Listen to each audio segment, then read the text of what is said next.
By late summer 1997, Apple Computer was about 90 days away from completely running out of cash.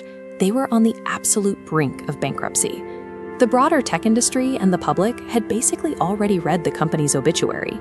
Pundits and competitors assumed Apple would not survive the decade, which presents a massive structural problem. How do you save a giant corporation that is actively suffocating under its own weight?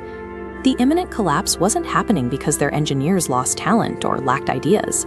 They were failing because they had a catastrophic lack of focus. Apple's near-death experience in the late 90s is the perfect proof that trying to execute on too many ideas at once is exactly as dangerous as having no ideas at all. To try and capture as much market share as possible, Apple's leadership throughout the 90s released a sprawling, completely disorganized matrix of hardware. The result was this: bulky, beige, uninspired computing setups like the Macintosh LC3. They were releasing products that felt entirely disconnected from everyday consumers. A single line of computers might have dozens of variations.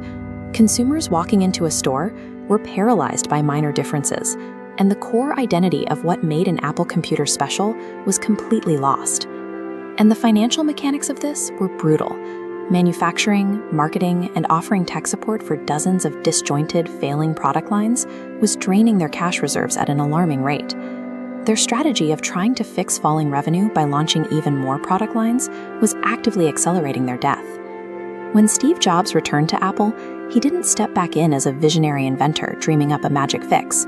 He came in as a ruthless editor, ready to perform corporate triage. He deployed a subtraction strategy. Instead of trying to invent a new device to dig the company out of the hole, his immediate, counterintuitive impulse was to start cutting. He began systematically slashing the bloated catalog. Printers, servers, personal digital assistants, peripheral devices, he killed them off, bringing the hardware lineup down to the absolute bare minimum. He took that chaotic web of dozens of overlapping models and collapsed it down into a perfectly clean 2x2 grid. These 4 quadrants, consumer, pro, desktop, and portable, dictated exactly what Apple would make, forcing the entire company into absolute alignment. This massive reduction stopped the financial bleeding almost immediately. By stripping away the dead weight, Jobs freed up the cash and the creative energy the company needed to actually innovate.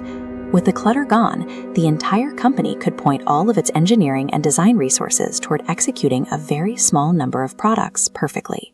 The first major victory of this hyper-focused approach was the iMac G3. It was a colorful, simple, all-in-one consumer desktop that looked absolutely nothing like the beige boxes of the previous decade. They applied this same unified, simplified philosophy to their portable line as well, solidifying a distinct corporate identity. Then, they took this exact same philosophy of radical simplicity and applied it to entirely new industries, starting with digital music.